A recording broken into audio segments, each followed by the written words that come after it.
Hello, welcome back. ఈరోజు చార్ట్లో Nifty analysis చూద్దాం, డైలీ అనాలిసిస్. ఇది 1 డే చార్ట్. సో నిన్న ఎగ్జాక్ట్గా మనం సండే వీడియో రిలీజ్ చేసాం కదా, అందులో చెప్పినట్టు సేమ్ ఇక్కడి నుంచి కింద దిగి బౌన్స్ వచ్చింది. 4 అవర్స్ చార్ట్లో చూద్దాం. చూసారా, ఇది మనం ఈ ఏరియాలో మాట్లాడుకున్నాం. ఇక్కడ నుంచి బౌన్స్ రావచ్చు అనుకో, కిందకి దిగి బౌన్స్ వచ్చింది అనమాట. సో ఇదేంటంటే 1 అవర్లోకి వెళ్తే ఈ ఏరియా చూసారా ఇక్కడ, అదర్వైజ్ 5 minutes ఈ ఏరియా కనబడుతుంది కదా ఇక్కడ కరెక్ట్గా జస్ట్ 1 క్యాండిల్తోనే ఇది కిందకు వచ్చింది అనమాట. అదేవిధంగా ఇలా ఈ టైప్ కన్సోలిడేషన్ ఇక్కడ కానీ చేస్తుంటే మనకి ట్రెండ్ కన్ఫర్మ్ అయ్యేది, కిందకు వస్తుందా పైకి వెళ్తుందా అని.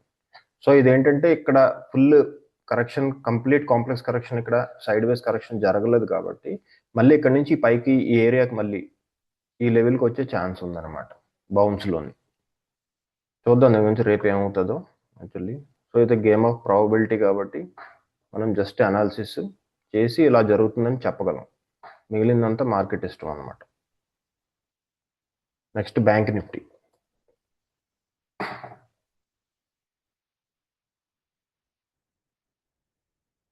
సేమ్ నిన్న అనుకున్నట్టే ఫాల్ వచ్చింది. సో ఈ ఏరియా నుంచి మళ్ళీ బౌన్స్ అనమాట, మళ్ళీ రిటర్న్. సో ఇది 1 అవర్లో ఈ ఏరియా దాటింది అనుకోండి, ఒకవేళ రేపు అరౌండ్ 59,780 ఆ టైం ఈ ఏరియా దాటితే కొంచెం నెక్స్ట్ ట్రెండ్ అవుతుందో లేదో అని తెలుస్తుంది అనమాట. ఇంకో మెయిన్ ప్రాబ్లం ఏంటంటే ఇందులో ఈ 2 అవర్స్ చార్ట్ చూసారనుకోండి, ఇది మొన్న మాట్లాడుకుంది, ఇది ఈ ఏరియాలో కన్సల్టేషన్ చేసింది కదా, ఇది చేసింది రిటర్న్. మళ్ళీ నేను అనుకుంటే సేమ్ ఇక్కడే సపోర్ట్ తీసుకొని బౌన్స్ వచ్చింది. ఇక్కడ నుంచి ఇది ట్రెండ్ రాకుండా నాకు తెలిసి ఈ ఏరియాలో కొంచెం కాంప్లెక్స్ కరెక్షన్ చేసే ఛాన్స్ ఉంది. ఇది ఎప్పుడవుతుంది, ఈ ఏరియా కిందకి క్రాస్ చేయనప్పుడు ఇక్కడ నుంచి మీదకి వెళ్ళే ఛాన్స్ ఉంది. అంటే ఈ ఏరియాలోని సైడ్ వేస్ ట్రెండ్ కొనసాగే ఇది ఉందన్నమాట. సో ఇక్కడ ఈ టాప్ డేట్ అంతా 1st Jan అనుకుందాం, 4th Jan, first week of January. అంటే అరౌండ్ 12 చూసుకుంటే అరౌండ్ 1 month ఈ ఏరియాలోనే చేసే ఇది ఉంది. పైకి కిందకి ఎక్కువ ట్రేడ్ చేశారంటే మీ క్యాపిటల్ మొత్తం ఆ టైపు నష్టాలు బాగా వచ్చే ఛాన్స్ ఉందన్నమాట. ఎందుకంటే సైడ్ వేస్ కరెక్షన్లో మనం ఏం చేయగలం, మనకు ఓన్లీ ట్రెండ్ కన్ఫర్మ్ అయితేనే మనం ఐదర్ అప్ ఆర్ డౌన్ ఏదైనా ఒకటి తెలిస్తేనే మనం చేసేది. సో సైడ్ వేస్లో ఎప్పుడు ట్రేడ్స్ అనేవి తీసుకోకూడదు. ఏదో మీరు ఇంట్రాడే చేస్తూ ఉండొచ్చు, వస్తే వెళ్ళిపోవడమే, అంతేగాని ఎక్కువసేపు దీంతో క్యారీ చేయలేము అనమాట మెయిన్.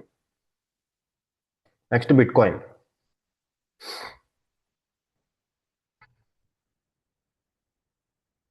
1 డే చార్ట్ ఇది. సేమ్ ఈ ఏరియాలోని మొన్న మాట్లాడుకుందే మనం, ఇదే లైన్లో ఉందన్నమాట యాక్చువల్లీ.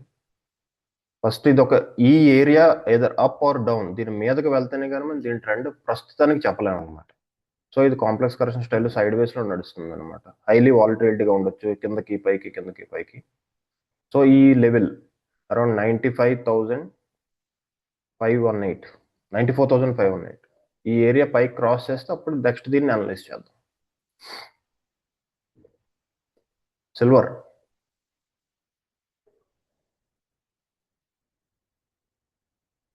Complete bullish. ఈ ఏరియాలో చూడండి, ఇది పైకి మళ్ళీ క్యాండిల్ స్టార్ట్ అయింది. 1 అవర్లో చూసుకుంటే సో ఇది బుల్లిష్ మోరుబోజు క్యాండిల్ అంటారు అనమాట దీన్ని. యాక్చువల్లీ ఈ క్యాండిల్ ఉంది కదా, బుల్లిష్ మోరుబోజు. చూద్దాం ట్రెండ్ పైకి కంటిన్యూ అవుతుందో లేదో.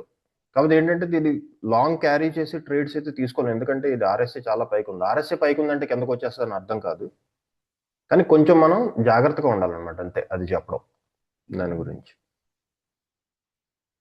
నెక్స్ట్ ఇప్పుడు గోల్డ్ చూద్దాం.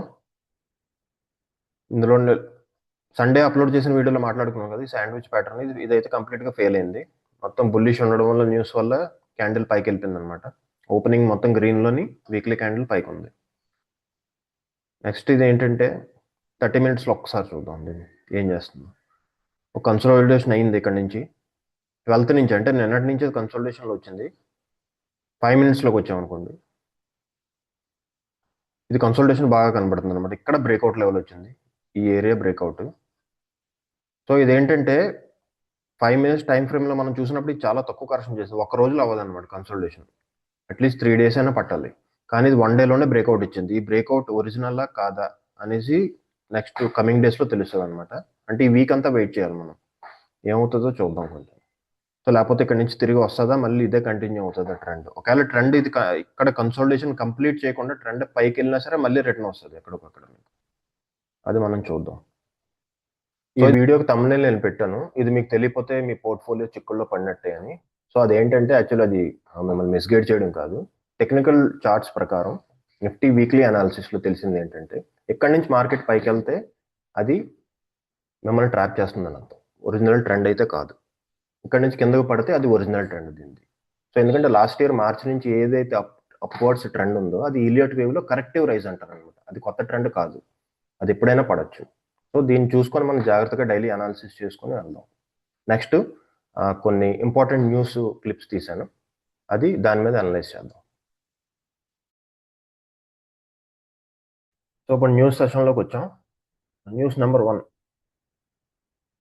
Steps to stem FPI outflows likely in budget. So ఇదేంటంటే 1.5 year నుంచి ఎఫ్పిఐస్ వాళ్ళు ఎఫ్ఐఏలు వాళ్ళందరూ ఇండియా నుంచి బయటకు వెళ్ళిపోతున్నారు. వాళ్ళని ఆపడానికి గవర్నమెంట్ ఏదో మెషర్ తీసుకుంటుంది ఈ వచ్చే బడ్జెట్లో అనేసి చిన్న న్యూస్ వచ్చిందండి. సో ఇదేంటంటే ఓకే, వాళ్ళకి ట్యాక్స్ తగ్గించడం అంతా బాగానే ఉంది, తగ్గించవచ్చు కూడాను. కానీ వాళ్ళతో సరసమానంగా డొమెస్టిక్ ఇన్వెస్టర్స్ కూడా ఉన్నారు కదా, వాళ్ళ కోసం కూడా కొంచెం ఏదైనా చేస్తే బాగుంటుంది అనిపిస్తుంది అనమాట. సో మెయిన్ చేయాల్సింది ఏంటంటే లాంగ్ టర్మ్ క్యాపిటల్ గెయిన్ ఏది ఉందో అది తగ్గించాలి ఇండియన్ ఇన్వెస్టర్స్కి, డొమెస్టిక్ ఇన్వెస్టర్కి. ఇప్పుడు సో మేము ముందు నుంచి చూసుకుంటే ఎప్పుడైతే లాంగ్ టర్మ్ క్యాపిటల్ గెయిన్ ఎస్టీసీజీ ఇవన్నీ పెంచారో అప్పటి నుంచే రిటర్న్స్ ఇవ్వడం మార్కెట్ ఆపేశారు.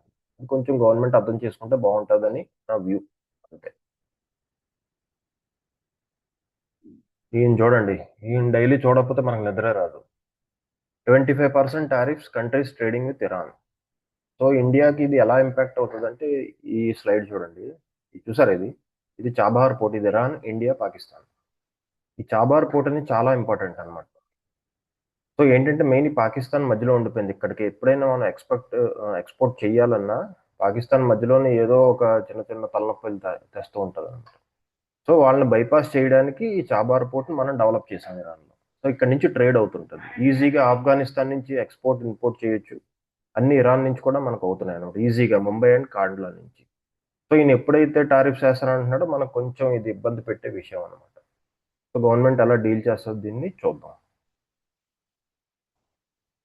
చూసారా, సో ఒక మనిషి మైండ్ సెట్, పవర్ ఉన్న మనిషి మైండ్ సెట్ ఎలా ఉంటుందో ఇది తెలుస్తుంది. ఈయన వెనిజులాని ప్రెసిడెంట్ని కిడ్నాప్ చేశారు అమెరికా. సో ఈయన అఫీషియల్ సైట్లో ఏం రాసుకున్నాడంటే యాక్టింగ్ ప్రెసిడెంట్ ఆఫ్ వెనిజులా అని రాశాడు అనమాట. అంటే ఇతన్ని ఒక మనస్తత్వం తెలుస్తుంది మనకి, భవిష్యత్తులో కూడా ఇలాంటివి చేయొచ్చు, నెక్స్ట్ ఇరాన్ గురించి ఏమన్నా చేయొచ్చు అనేసి ఒక డౌట్ అనమాట. వీళ్ళ దేశాన్ని వీళ్ళు కాపాడడం ఏమైనా చేస్తారు, అంతకైనా తెగించగలరు. 250 years అమెరికా హిస్టరీలో ఎవరు ఏ ప్రెసిడెంట్, చాలా కంట్రీస్ మీద అటాక్ చేశారు కానీ ఎప్పుడు ఏ ప్రెసిడెంట్ ఇలా రాసుకోలేదు అనమాట. ఇది ఈయన రాసుకున్నాడు. ఇది ఒకటి వచ్చింది మంచి న్యూస్ చూడండి, డిఫెన్స్ సెక్టర్కి సంబంధించింది అనమాట. జర్మన్ ఛాన్సలర్ అంటే జర్మన్ ప్రెసిడెంట్ ఎవరు ఉంటారో ఈయన ఇండియాకి చిన్న హింట్ ఇచ్చారనమాట. సో మేము జర్మనీ బాగా ఇండియాకి హెల్ప్ చేస్తుంది, ఎందుకంటే రష్యాతో డిపెండెన్స్ తగ్గించుకోవడానికని. సో చాలా తక్కువ టైంలో ఇండియా కూడా మంచి రిప్లై ఇచ్చింది అనమాట. అదేంటంటే సో ఇండియా ఏదైతే ఇంపోర్ట్ చేసుకుంటుందో రష్యా నుంచి, అది ఒక ఐడియాలజీ కాదు, మీకు వ్యతిరేకం కాదు. మా జనాలకి ఏది మంచిదైతే, ఇండియన్ పాపులేషన్కి ఏది మంచిదైతే మేము అదే చేస్తామని చెప్పారన్నమాట.